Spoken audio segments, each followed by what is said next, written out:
I just cannot tell you how much I enjoyed this conversation with Andrea Smith. She is warm, wise, and full of lessons that I am sure are going to resonate with you. Andrea's story is one of love, resilience, and transformation. She opens up about the challenges of parenting through a major crisis, how she and her husband navigated the strain that this put on their relationship, and most importantly, how they managed to find their way back to each other stronger than ever. As you listen, I want you to pay attention to these three things.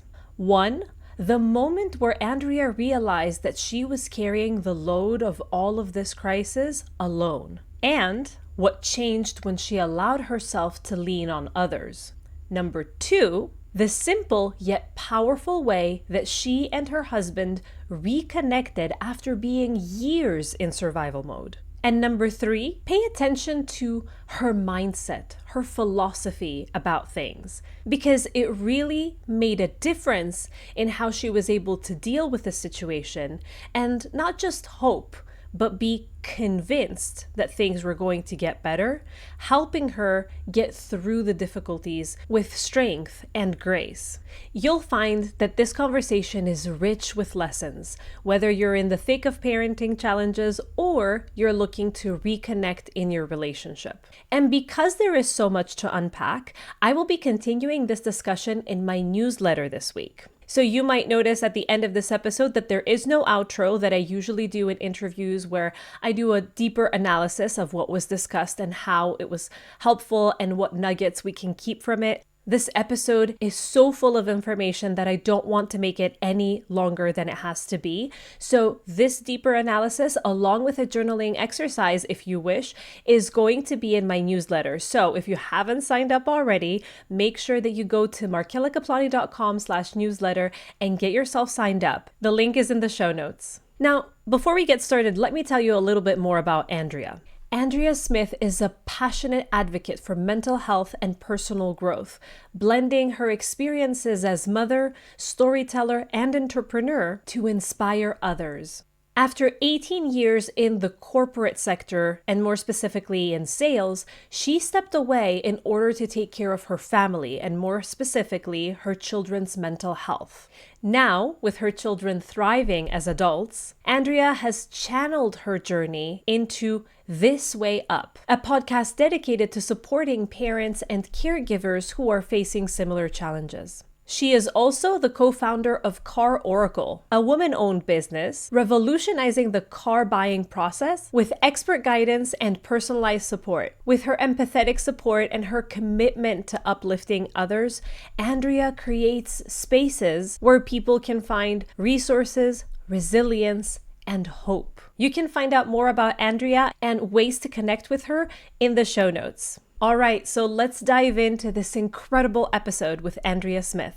Hi there. If this is your first time here, welcome to the Parenthood and Relationship Podcast. I'm your host, Markela Kaplani, a psychologist, a parenthood and relationship coach, and a parent myself. Together, we explore the transformative journey of parenthood and its profound impact on our relationship with ourselves, our partners, and our children, so that we can be present and show up as we envision without having to do more. Let's get into today's episode. Welcome, Andrea, to the Parenthood and Relationship Podcast. Thank you for having me, Markella. I'm excited to be here. It's an honor to have you, and there's a lot that you can share with us. Before we hit record, we were discussing a few of these things, and I would like for you to take the mic and introduce yourself to everyone. Okay, thank you. And if this gets a little long, feel free to interrupt me. I'm okay. So before having children, I had this very idealistic view of what my life was going to be like. I was going to be a working, successful mom that had kids, that everything was just going to run smoothly. They were going to graduate college, and I was going to end up on a porch with my husband on a rocking chair, reminiscing about life. What I quickly realized is life takes turns that you don't expect. I'm going to fast forward through the young years. I was working when my kids were young and very, very successful. And when my son turned 11, he ended up getting strep throat, right? Every child gets strep throat at some point.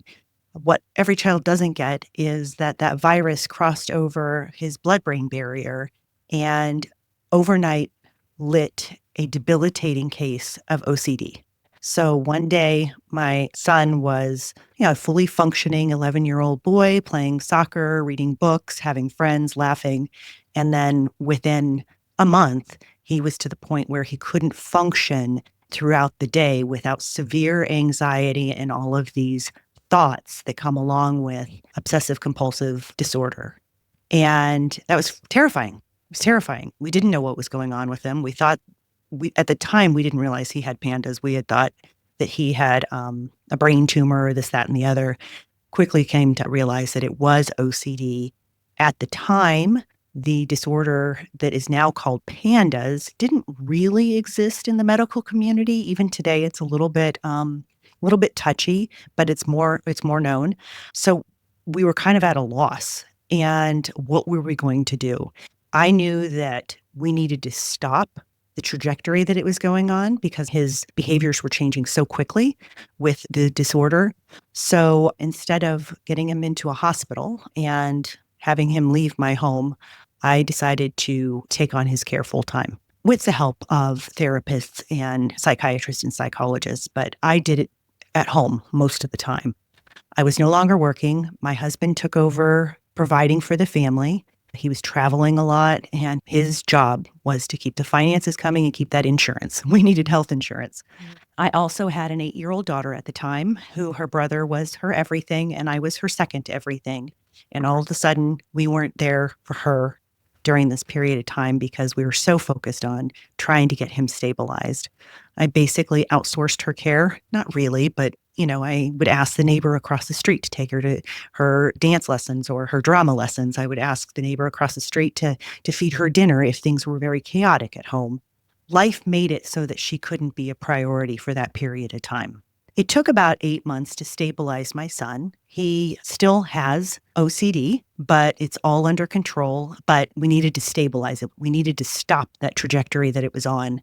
Once that stopped, I then said, we need to focus on the damage that has been done to my daughter. There's abandonment issues, right? And there, anxiety, all these things that couldn't really be focused on. So I started to get her some help. And of course, she had anxiety and now has depression as well. And once we took her through about a year of just therapy for her anxiety, and that didn't work. It just had gotten too bad. And so we started to put her on medication and quickly realized that medication for her was going to be much more difficult. She got on medication and she started having all sorts of side effects. She would not sleep for days, or she would get severely focused on things, almost like she was OCD. And so where we were able to stabilize my son, and he may have had bumps along the way, she, for many years, really struggled with very intense anxiety to the point where when she was in 7th grade, she went to school for 9 days in a semester because we could not get her to go to school. Now, fast forward through all of this. Both of my kids are thriving. They are leading very typical lives, happy lives, and are both in college. One's about ready to graduate college, and one is in her 2nd year. My husband and I, through all of that, through thick and thin, and we'll get a little deeper into that, we have also thrived. And now we are at that point in our marriage where honestly, I feel like we were before we had kids. We are, back to loving and appreciating one another for who we are as individuals.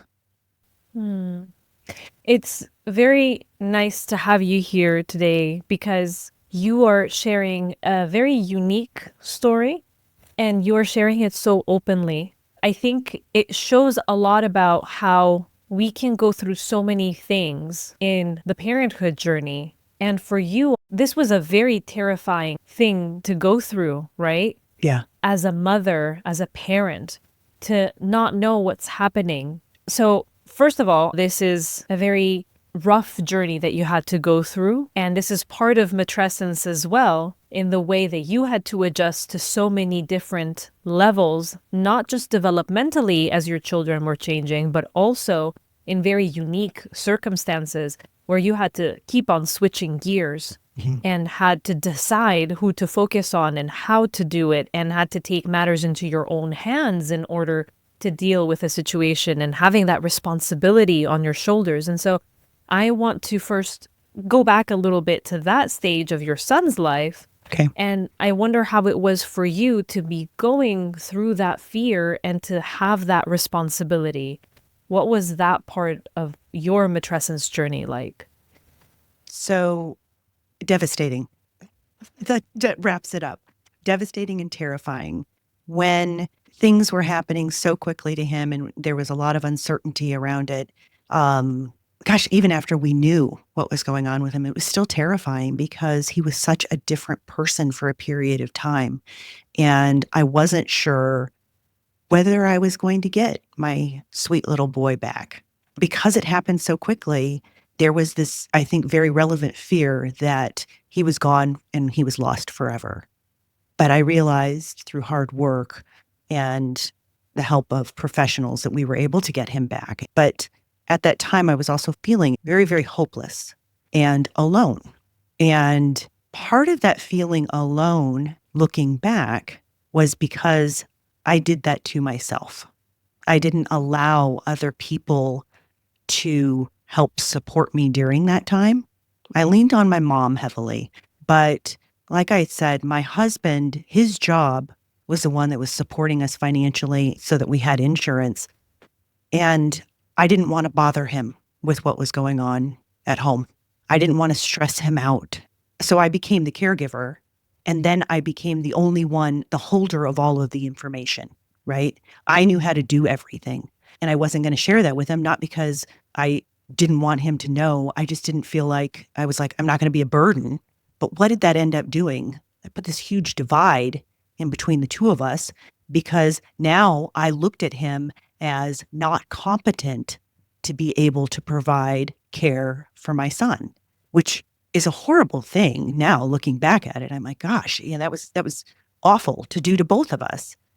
But at the time it was survival, right? It was like, okay, I'm going to just compartmentalize. I want to protect him from all of these feelings that I'm feeling. I want to protect my son from everything at that point. And I'm just going to take the reins and move forward with what I've got here. Yeah, exactly. Survival mode. And that is why you did it. You were trying to survive. And a lot of times it feels like I can be quicker and I can be more efficient if I'm doing it alone. But like you very beautifully described, that cannot exist in a vacuum. We are going to then build up resentment and start to feel like, okay, well, I took it upon myself, but where were you? Are you not competent enough? And at the same time, we see that there's this blame, but it's important that you do trace it back and say, at that moment in time, it was survival. Because you're looking at it now from the point of view where you are now, and it seems like, oh my God, that was awful that I did this. But at that point, it's what you needed to do. Yeah. And it's important not to regret it, but to be able to grow from it. The only way that we grow from something is to be able to look back, realize what went wrong with that, what wasn't the best approach, but to be able to say, but that's okay, to have the compassion to say, in that moment, I needed to do that. It worked in this way, but it doesn't serve me if I continue it now. And here's what I can do. Whereas if you were stuck in a form of self-deprecation or Right. self-punishment to say, oh, how awful was it that I did that to myself and I did that to my husband and I treated him this way, then that builds the guilt and shame that I cannot face then my husband so that we can fix it together. And then I just continue the same cycle. So it sounds like you were able to give yourself, first and foremost, that compassion for that time in your journey where you did feel terrified and hopeless and alone. And then that also helped the marriage, even though my understanding is that it did face some bumps in the road.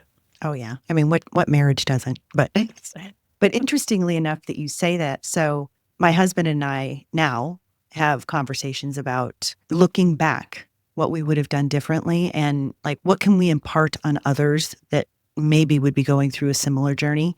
So my husband's take on all of that, on that period of time, was that he was absent and that he was the one that wasn't being engaged. And he came to me a few months ago, well, it's probably been a year ago now, and said, if I could tell any fathers out there, he says, and I'm going to say fathers because I think it's typically men who do this. He said, I would say get involved in the care of your child right away and insist that you stay with that. He said, I disengaged. So at the same time that I was putting up walls and boundaries around the care of my son, he was also disengaging and allowing me to do that. And so we both realized that we played a part in that. And it turned out okay, but it probably wasn't in the best interest for anybody there. I mean, it's just kind of that snowball effect, right? He wasn't involved from the beginning. So then he didn't understand what was happening. He wasn't emotionally connected in the same way that I was. And so he came from a very different view of how we needed to work on treatment and those kind of things. Whereas if we both would have opened up with a conversation early on, we probably would have been able to tackle it together and maybe avoided a few of those bumps that you have through marriage. Yes, but what you're describing is quite normal in terms of dynamic. If a couple wants to stay together, and in this case, we can't know who started it, right? Right. What came first, the chicken or the egg? Let's assume that you started to take control of the situation, being as terrified as you were, that you started to close up and start to feel like, I need to take care of this. And you didn't do it consciously. You No. probably just really heavily focused so much on taking care of your son that you really didn't have any other capacity to turn around and say, hey, do you want to be involved? It just felt safer to compartmentalize and just look at that one thing in that moment. But if you are doing this and you're pulling to the right, then if I want to stay with you, I have to also not pull the other way. I have to follow along. And so it's not to blame you for doing it, but we have to kind of dance together. And if you're going right, I have to kind of follow along a Sure. little bit at the very least in order to not strain the relationship. At the same time, when he started to disengage, it obviously, at the very least subconsciously, made you feel like I have to engage even further. And so Right. this is how patterns continue to occur. And we think it's because he or she doesn't care enough, but it is because we are pulling one way and they have to follow along. And it's because they care that they're following our lead, because they want to dance with us for as long as they have to until we go back to some kind of equilibrium. Yeah, that's a great point. That's a great point. And so when do you believe in that trajectory that you described? When do you believe that you got to the point where you were able to reflect back on all of this and have this assessment in the way that you did? It took years. I'll be honest, it took years. So my son's situation was very intense for a very short period of time. And then like I said, it would spike up throughout his teen years. And then my daughter's just seemed like it was 4 or 5 years long. It just kept going. Throughout that time, we're obviously getting the kids therapy along with the medical attention that they needed. And then at one point, I convinced my husband to come along to the therapy sessions, and we started to do family therapy, really. And we would all talk about things.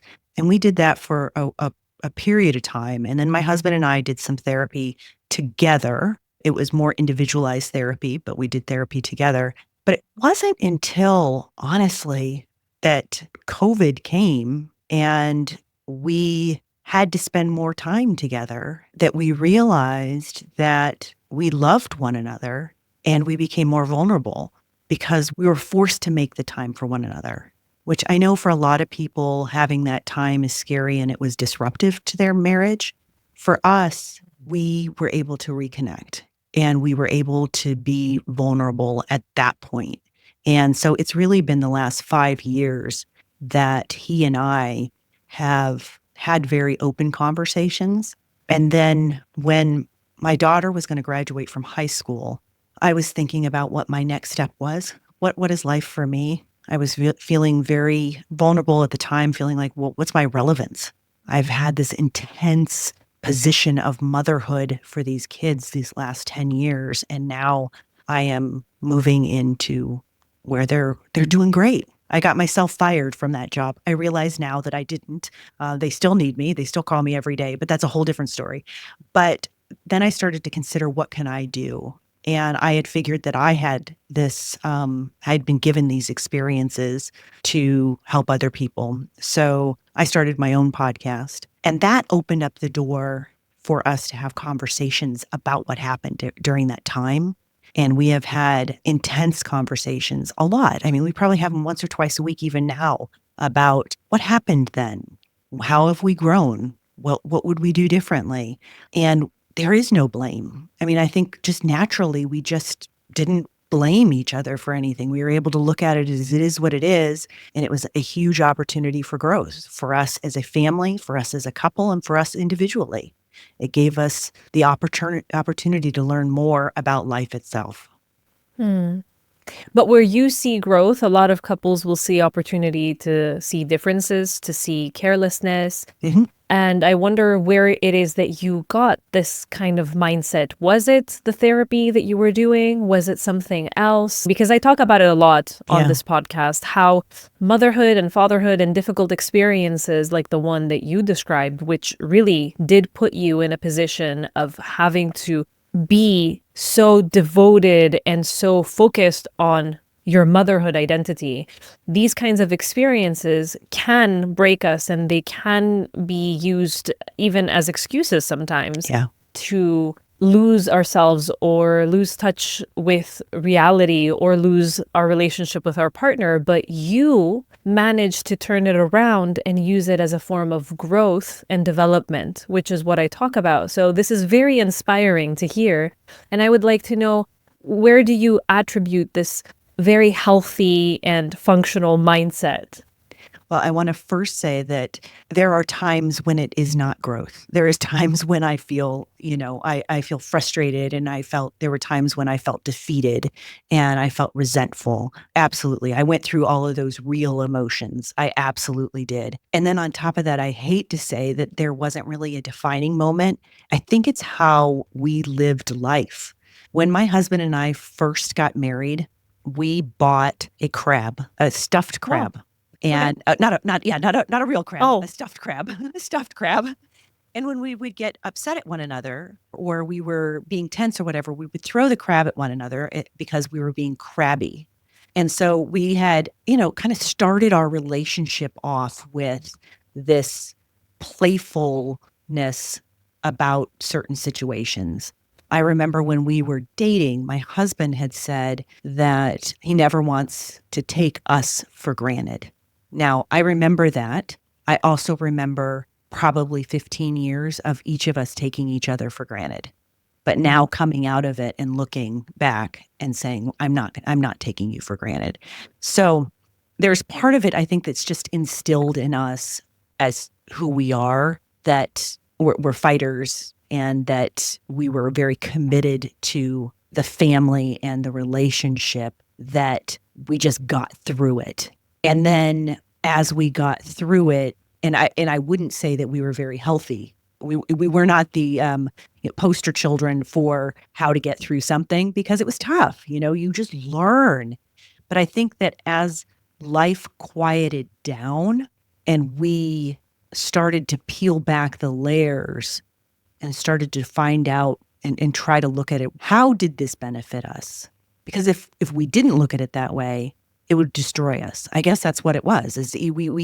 For us, it was either this is going to destroy us, or we're going to make it through and we're going to see the good out of it. And for me, I'd much rather see the good out of it. It's a lot easier than going through all of the tumultuous feelings of destruction. You're sharing a lot of great advice. I absolutely love the thing about the crab.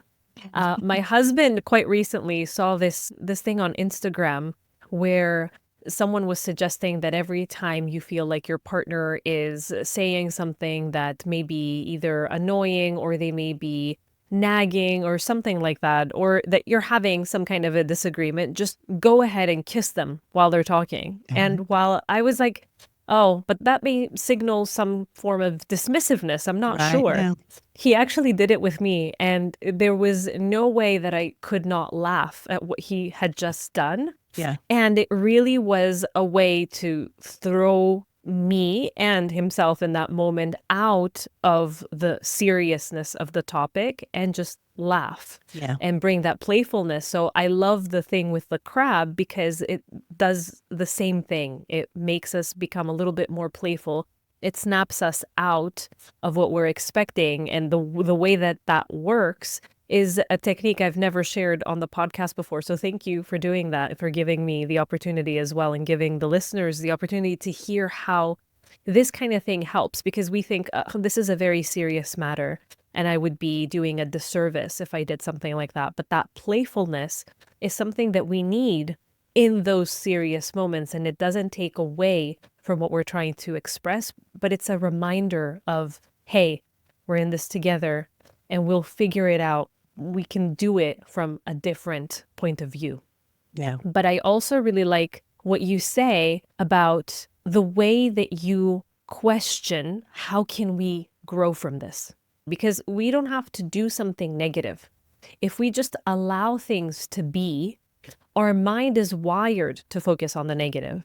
So if you just allowed the situation to continue unfolding in the way that it was, then it could have really taken a heavy toll on the relationship. Whereas at some point, you started to question, how did we grow from this?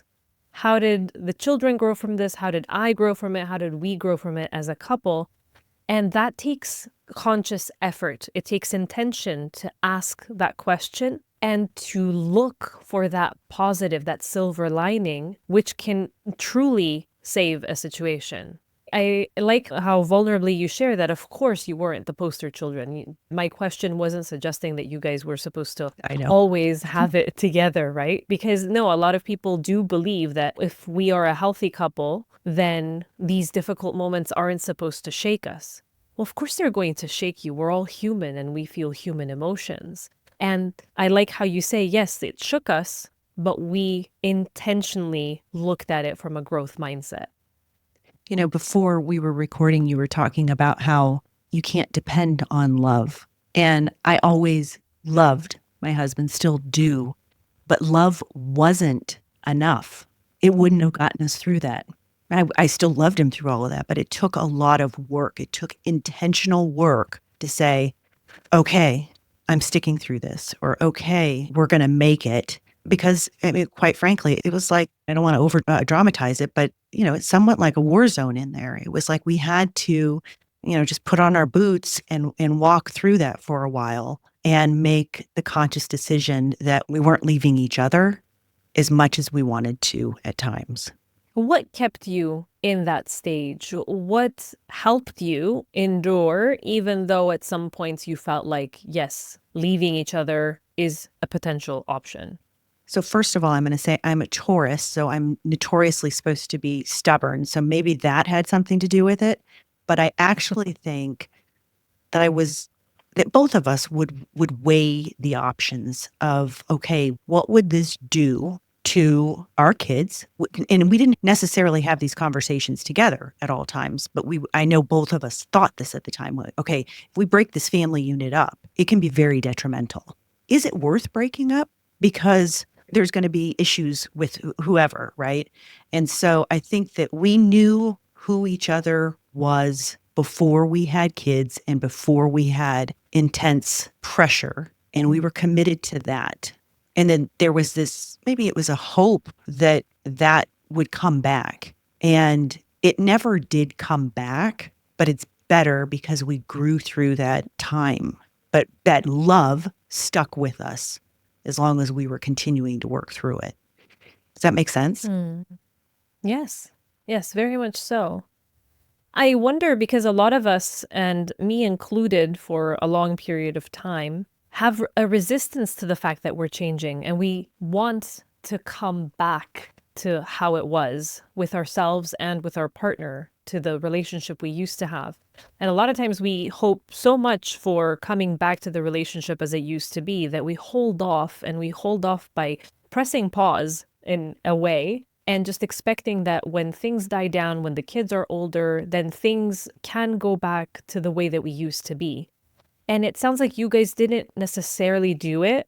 Maybe you were hoping that at some points, but it sounds like you found a way to expect, in a sense. I wonder how it worked for you to expect that things were going to be different. Was it the fact that you were going through such a hard time, through such a unique hardship that kind of knocked you out of resistance? Or was it something else that made you a little bit more accepting of the fact that there is no going back to normal?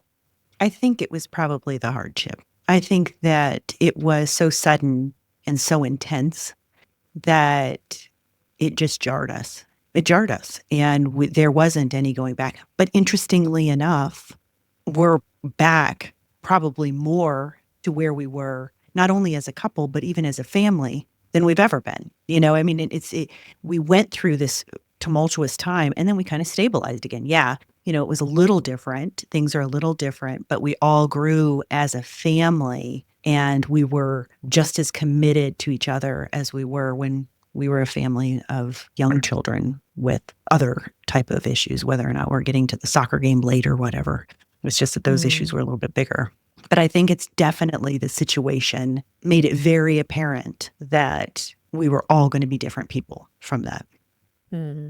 So when you're talking about going back, you are talking about a general state of being a more of an emotional state rather than who you are. Because you're saying you've grown and you're different people, but at the same time, you're saying we have gone back, we've achieved to go back. And so for our listeners, I want to clarify, what is this going back? Yeah. Okay. That's a good point. We're different people, but the unity that we had prior to that event is the same. We all grew at different times and at different levels, but we've kind of ended up in the same place. It's just some of us took a little longer than others to get to that point of stability, I would say. I guess that's probably the biggest thing is now we're stable as a family. Yeah, we're going to have bumps here and there, but we're stable. But communication allowed us to recognize and appreciate the changes that we all went through so that we can have that stability as a unit. Does that make sense? A lot. And I find it very interesting. It's not something that I've necessarily considered before, to be honest, that this going back, a lot of times we think that we want to go back to an old self in terms of identity and we think in terms of traits. But what you are talking about and the peace in your voice when you say we went back, it is signaling something else. It's signaling stability and unity.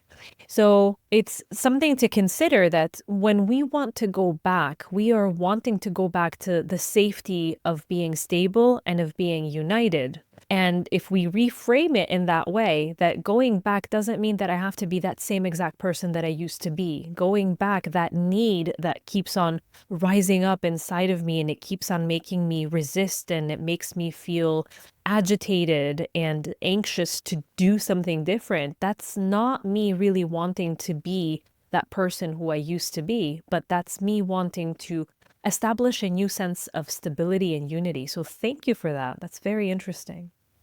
And honestly, Markella, I don't want to go back to being that person I was. I appreciate her for who she was in that period of her time, but that person was still living this very hectic life where she wasn't being true to herself. I'll tell you a little story. I've told several times, but I had a mother come up to me on the soccer field when my son was maybe 10. And I was the teen mom. I was super successful in my job. My kids were always put together. I was always put together. We made it to practice on time, all of this stuff, right? And she was going to have to go back to work. She was a stay-at-home mom. And she came up to me. She says, I just don't know how you do it. How do you do it? And I said, do you know that junk closet you have at home? I said, the one that when guests are coming over, you're shoving all of the stuff in it, and then you kind of push the door shut as close and maybe lock it. I said, and then when that guest leaves, you unlock it and open it, and all the stuff falls out. I said, that's me. I said, on the outside, I'm that pretty door. I said, but once you open up and you take off this beautiful white suit or whatever, I said, all my shit's falling out. So back then, I wasn't living authentically. I was living this life of who I was supposed to be. That mom that could handle everything, that wife that could handle everything, that employee that could handle everything. And then guess what? Something came along that I couldn't handle, and I couldn't manage it anymore. And life fell apart, and I fell apart. And in some ways, looking back, I'm happy I fell apart. I'm so happy to be relieved of that pressure that I was putting on myself of who I needed to be. So I think that, I say going back, I don't want to be that person. I loved her for who she was, and I loved her for who she turned into. And I don't want my husband to go back. He was, I talk about myself being a mess. He was a mess too, in his own way. And now I look at him and he is such a better person. He's such an amazing person. But it's because we went through all of that allowed us to see who we really are and to shed all of that pretentious personalities that we thought we had to be. Right. But maybe it wasn't pretension. Maybe it was a survival mechanism. These things all start from somewhere. So if you had to be that person that never gets tired and can handle everything, maybe it's because at some point this served you. Yeah. So it's important not to judge that self as well, because if it was there for a reason. And it was a mechanism that somehow was serving you at that point in time. And then came this hardship that in a way helped you fall apart and see this is also something that can help you grow. And it is okay, and you are still worthy or worthwhile, even if you don't handle everything and even if you relinquish some control. And for me, I think I didn't have such a big event happen, thankfully. I'm very grateful for that. But at the same time, for me, it was the sleepless nights, that extreme sleep deprivation of where my son would wake up 4 or 5 times a night and stay awake 1.5 hours each time, which meant I rarely slept. If I slept half-hour increments that led to 4 hours of sleep, I felt like I was a queen. Yeah. And so for me, that sleep deprivation was something that I had never experienced. And I'm a person that needs my sleep, apparently. And it really broke me. I couldn't function at all as the person that I used to function. I was very, very tied to that image of myself of never tired, always a go-getter, achieving all these things, adding on more tasks and tackling all of them. And there I found myself very distraught and very broken by the exhaustion, not thinking straight, not recognizing some of my thoughts and my feelings as stuff that I ever would experience. And this was an opportunity as well for me to grow and find that you don't have to be that all the time. And you can be enough even if you're not always running around and tending to things and doing things that get you the applause and the clap. Like you said, that white suit that makes you look like you're so composed and do all the things. Yeah. And I think, and I'll say it even for men, but women especially, there is this belief that we have to have it all together at all times.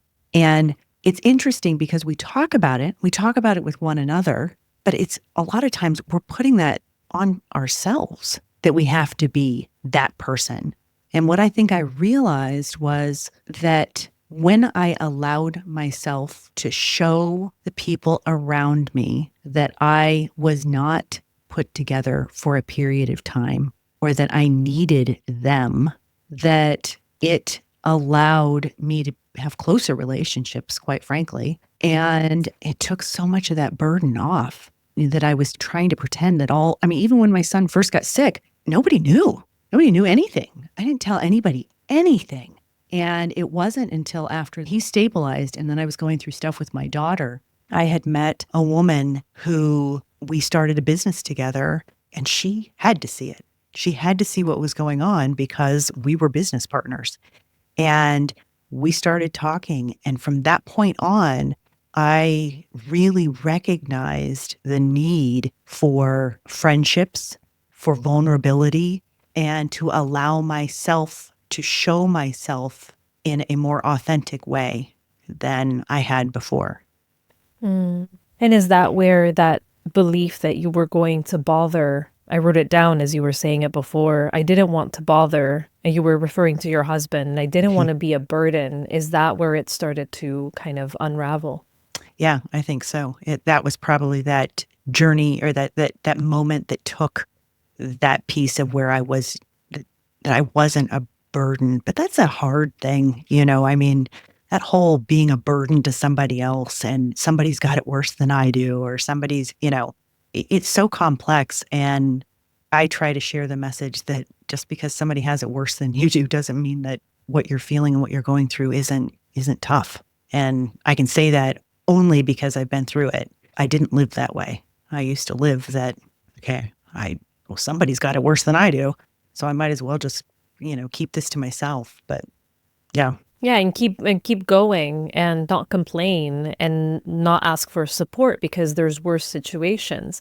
And I think we feel a little noble in saying that, oh yeah, I'm humble and I know that there is worse. And at the same time, I think it's also a way that we keep ourselves shielded. Absolutely. Absolutely. Because if we open up to somebody else, then we have to open up to ourselves, right? If I were to have shared, first, I didn't think anybody would understand, but if I would have shared that, then I was also sharing with myself that maybe this piece of my life at this point, I wasn't in full control anymore. And that maybe I would make mistakes, but then I would learn from them eventually. But, I think if I had shared that with somebody, that would have been really telling myself that I couldn't handle it, or giving myself that message again, knowing now that I could handle it, but I needed help. You are referring to a different type of relationship, a type of relationship that I don't talk about too often, the friendship. And that was something that helped you break down a few of the walls. What was it about the way that your friend and business partner received this information, this opening up, that allowed you to feel like, oh my, this is the benefit I could get, instead of feeling like, oops, I overshared and this is very embarrassing and closing up even worse? I think this woman is one of my favorite people on this planet, by the way, because she is just so herself. And when I broke down, she just was there and there was no judgment. Now, there were smart ass remarks and things that if you saw it, you probably would have thought, wow, how did she say that? But it was all the intention behind it. You knew that was so genuine and pure. Because I remember her telling me once, she was like, nope, I would just ship everybody off and I would not stay in your family. And, that's pretty harsh, right? It's like, oh, is my family that bad? I could have looked at it that way, right? I could have been, oh my God, my family's that bad. I'm failing. But instead, I realized that it gave me this validity that it was hard. And it was harder than I was allowing myself to actually realize at the time. So I think that lack of judgment, that acceptance from her. And then, quite honestly, when I talk to people now, I get that same acceptance. I'm not sharing with everybody. I don't want to share with everybody, but most people are very accepting when you're going through issues. They're going to talk as long as you're not complaining, right? And realizing that that shit happens and it's tough. And most people are there for you. But I didn't realize that until she came around and showed me that she's just not judgmental. Right. And how important it is to have people around us that are this way. And also how important it is that we are also discerning, because sometimes I think what happens is that we feel like we hear a lot about being authentic and sharing our vulnerabilities, but then we don't really screen, and we make an attempt with someone who may not be that type of person who will be accepting and non-judgmental. And then it makes things way worse for us. Yeah. So there's this very real fear of appearing weak if I share this information, appearing like I'm a complainer, appearing like I could be a bad mother if this happened to me, for example, there's so many fears involved that could get triggered by a person who does not know how to handle such Yeah. sensitive information. And it sounds like even though it was a little bit inevitable that you had to share with this person because you were business partners and she would have to know what's going on in order to recognize certain things, I'm Right. assuming, about the practical stuff that you had to do in your business. At the same time, you were either lucky or you were very discerning that this is the type of person that I want to work with. And Right. this type of person then I can share this with and will understand. And so it's really important to be able to do that for ourselves and to trust the right person that can unlock us so that we can then be able to really recognize that, yes, of course, it's not weakness. If I'm going through a tough time, it's not weakness if I share that, yeah, and currently I'm drowning. Yeah. People are going to be much more accepting than judgmental, usually. You do bring up a good point with the discerning, because I think that I am a very friendly person. I have a lot of people that know me. I have a lot of friends, but there are few that during stressful times that I lean on and that I talk about things with. Now that things are stabilized and it comes more like a story, I can share a lot with other people because it is more like a story. It's not that I'm leaning on them for support. So I think that's a very good point that you said that, I mean, I wouldn't have just shared that with anybody at the time. I didn't. She and the circumstances allowed me to get where I needed to be. And then it still took some time to share. But gosh, once I found that core group of friends, it changed a lot for me. Life changed a lot. You brought and bring a lot of perspective through what you shared here on the podcast. And I really am so, so grateful to you. If there was one thing that our listeners could walk away with right now, one thing that you would want to share, what would that be? To not lose hope. I think there was a point in my life where I was on the verge of losing hope. That was kind of my guiding light, was that, okay, things will get better. Things will get better. And that hope allowed me to, when things weren't getting better, to say, okay, well, something's not working. So if I want it to get better, I need to look someplace else. I need to make a change here or there. But I always just had this vision that my life was going to be good. And having that hope allowed me to get through so many of the tough times. Can I change the word? You Is that can. okay? You can change it. I don't think it was just hope. I think it was conviction. Because hope, sometimes it has this expectation. And if I have hope, I have that expectation that it needs to get better, that it should get better. And as it doesn't, and more time passes, it's very difficult to keep that flame of hope carrying on. But I think along with hope, you had a conviction that it will get better, which then allowed you to not question whether the hope is true or not. You just had to figure out a way to make it happen. So I would say hope along a good dose of conviction that things were going to get better, that they are going to get better for me. And so I need to just be rerouting if things aren't looking like the way I'm hoping they will. Ooh, that's good, Markella. So I know that people are going to be hungry to listen to you way more, and I want you to definitely share your podcast and any other information that we could get from you and where people can find you. Okay, sure. So my podcast is called This Way Up, and it has an upside down smiley face on it to show you that life may be in jumbles and you may not know which way is up, but there is always an up and things can get better. And you can find it on wherever you get your podcasts. We're there. You can also find me on Facebook and Instagram at Listen to This Way Up, and TikTok and YouTube at This Way Up Podcast. That's wonderful. Thank you so much for being here with us today. It has been a pleasure. It has been a pleasure. Thank you.